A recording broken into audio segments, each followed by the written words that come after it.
Hey everyone, hope you're doing well. Today on Collection Lessons, I want to talk about vehicle formula. This is part of my Collection Lessons series. Anything that's in this channel is not anything advice, and let's get going. So when I talk about vehicle formula, I'm talking about my own personal vehicle formula. This one I have done lots of research of figuring out and learning from, high net worth people, millionaires, that type of thing. Reading lots of financial books, and this is the best vehicle formula that I have found to be true. I believe in it, I use it, and I will forever use it, is what I'm thinking. So let's jump into the vehicle formula and see what it looks like and do some examples and how to get there. So for the vehicle formula, there's two sides.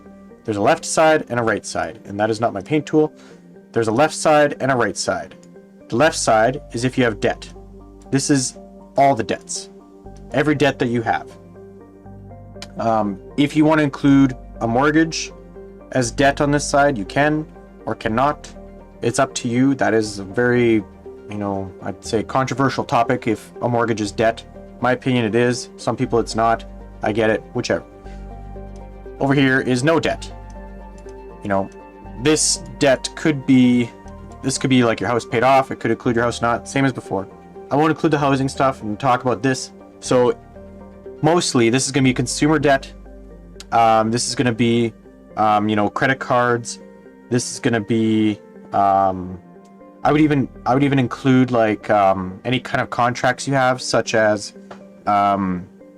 if you're on a 2-year contract with, an internet provider or a cell phone company, and there's no way to get out of that without paying a fee, I would include that as debt. Because even if you're paying for it anyway, usually you're paying more and you're locked into it. So if something goes bad, you're still stuck paying it. That's the problem with debt. So that includes all that. Okay. I won't include subscriptions in the debt side. That's more of a monthly expense that, I think it's a form of debt in a sense. More so, I just dislike subscriptions, as you probably all know. Anyway, getting onto the formula. If you have debt, I don't believe that your vehicle should be anything more than 10% of your take home. Why do I use take home? Because that's how much you actually take home. It's kind of funny when, people, this is a T, when people will convince themselves, oh, I make $80,000 and it's great, so therefore I should own an $8,000 vehicle. No. Out of $80,000, you probably take home $50K. Right? So this is take home. Remember, after tax, take home. This is after all of those, Canadian pension plans, if you're in Canada, or whatever pension Ponzi plan, whatever you want to call those things.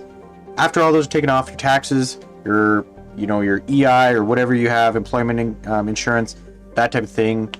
This is take home. This is after all those, after your paycheck, how much is left, how much gets deposited into your bank. Okay, so just get that out of the way. If you make 80K, before taxes and all that stuff, you probably make about, let's just say 50K. That's just a guess. That is just my estimate. Let's go off that. That means that my vehicle, this is the annual, salary type thing. My vehicle shouldn't be more than 5K. Okay? That's my belief. If you have debt, your vehicle shouldn't be more than 10% of your take home. Because it's so crazy when people own a 50K vehicle and they only make 50K in that year. It's not like you're going to buy, a vehicle every year, but the fixes, the decisions are going to be based off that 50K instead of a 5K vehicle. If you're over this, like let's say you have a 25K vehicle right now, that's supposed to be a 5 in there. There's a 5. And you make 50K, I definitely, and this is my opinion, think you should sell it, especially if you have debt. Buy a 5K vehicle, put the 20K towards debt, and you'll be that much further ahead. Because a vehicle, remember in another video I have, a vehicle is always depreciating and a vehicle is always deteriorating. Those are two bad things, right? So you don't want to have a lot of money in it. You don't want to have a lot of capital in it. You don't want to have a lot invested in it. Remember that wherever your money is, it's something that's invested, right? So just to get that out of the way. So if I had a more expensive car, and this is where we've changed vehicles about 2 to 3 times in the last 2 to 3 years, downsizing to increase our paying off our debt, is because of this. This is kind of the golden rule, 10% of take home. Now, if this applies to couples, let's say you both make 80K, therefore you're both getting about 100K after tax. And then you're 2 people, right? So how does that look? Well, you could have one car at 10K, or you have 2 cars at 5K. That's also acceptable. The total value you have in a vehicle is no more than 10% of your take home. That's still okay. 2 vehicles is okay as long as they're half. You don't both get a 10K car, you both get a 5K. That's fine. Because you only have 10% invested in vehicles. You don't want to have like your whole annual salary invested in your vehicle. That's just no. So that's the best advice, that non-financial advice, whatever you want to call it. Anyway, that's the way that I'm doing it. So how that kind of looks, for me personally, you know, we have a 2003 BMW X5. This is from VMR Canada. It's kind of like Black Book, I think, is in the States, or whatever books color they're called these days.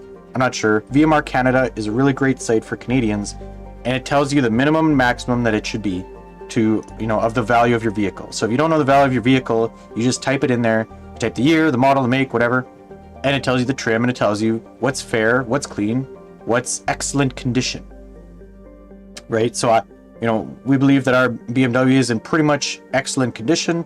It is this series here. My color is not the color that I thought it was.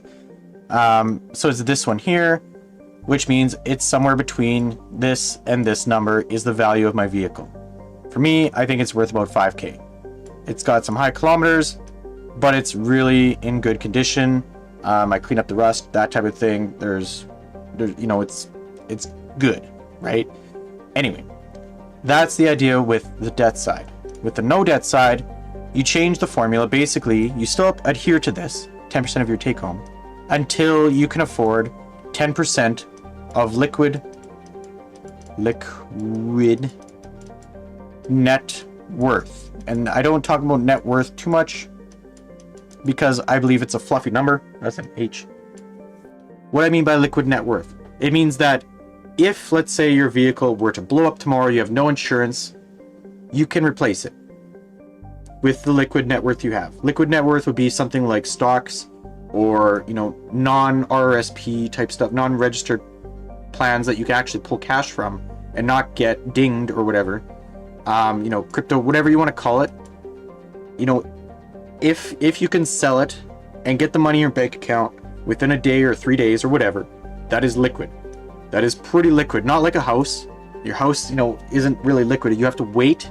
You know, sometimes you have to wait a year. I waited over, it was around a year or something like that. You have to wait until somebody, and you know, and it depends on the market. You have to wait until somebody comes along and buys it. That's not liquid, right? It's you can't sell your house within 3 days. It's like, well, I can put a really low price. Well, you know, you're bending the rules here, and that's not great either. That's not liquid. So what that would look like is you have the debt side, the 10% take home, and then you want to transition to this side where you have no debt, of course. You know, you want to transition to no debt. Then you transition from 10% take home to 10% of liquid net worth. That means if I have, this would include like cash, emergency fund, that type of thing, as well as, you know, whatever you can sell and get out tomorrow, right? If I had like, let's say 500K in like stocks or you know, in foreign exchange like US dollar or anything that I can just sell tomorrow, take with cash, you know, that's liquid. That means that I could have a 50K vehicle. You only have 10% still invested in the vehicle. Remember, when you buy something, you're investing in it. You have 50K invested in a vehicle, 10% of your liquid net worth. Or you could have, you know, two, you know, 25K vehicles if you wanted. Right? That's also an option. But this prevents any sort of like issues market, whatever. Because when you buy a 50K vehicle, the maintenance on it is going to be worth more, you know, and the upkeep and such is going to be worth more than one that's like 5K. Like, sure, you got the same, you know, oil changes, unless you're like an electric vehicle or whichever. You're going to have those types of things, but it's like, you know, the BMW that we have, you know, it was probably originally valued at like 20K or 25K back in the day, or even 30K when it was brand new. I'm not sure what the value was back then, but it's appreciated over time. But when something goes on it, like I've had like little dinky springs go in the door, in the hatch, in the back. The key fob as well is a non-replaceable battery in it. You have to buy a whole new key fob and everything. It's basically in increments of $350, everything I want to get. A little spring, $350. You know, a little hatch thing, $350. New key that is, you know, the battery's gonna go in the freaking key. This is just a rant on the side. It's $350 for that key. And that just kind of shows why you'd want, you know, this value versus this value, because it doesn't matter, you know, if I'm debt or no debt. It's just things are going to cost more on a more expensive vehicle, on a luxury line or whichever, or a high-end line. Things are going to cost more. The maintenance is going to cost more. The parts are going to cost more, but you can afford it. And that's the main thing. So you still want to adhere to this. You want to transition to this over time, right? If you like, oh, I have no debt now, but you also have zero net worth, you can't like, I know my voice is crackly. You can't justify spending 50K now. You don't have 50K in the bank. You don't have 500K in the bank. You need 500 to get a 50K car. That means that you still adhere to this until you can get to this. And this is the maximum that, in my opinion, you should have of a vehicle. 10% of your liquid net worth. You know, if you want to buy a Tesla, let's say, or an $80,000 vehicle, and you're like, well, it never breaks down, whatever. Aside from all that, which I, you know, don't really believe in over time, aside from all that, you just can't. I don't know how better to explain it. If you don't have 800K, why are you driving an 80K vehicle? You know, over time it makes me money, or it saves me money. No, those are just things that are, you know, those are justifications that your internal self is telling you. Probably because everything is normal. Financing is normal these days. You want to transition from this to this. It doesn't mean that as soon as you pay off all your debt, now you can go buy a new vehicle and finance it. Well, now you just got debt. You got to pay cash for your vehicle too. That's another thing, is all of this is cash. So if, like, this is where, like, there's a pre-start to this, is like, if you have financing on your vehicle right now, or if I had financing on my vehicle right now, whatever, I would look to get rid of the car, to pay off that financing, to pay for one in cash. You want to pay cash.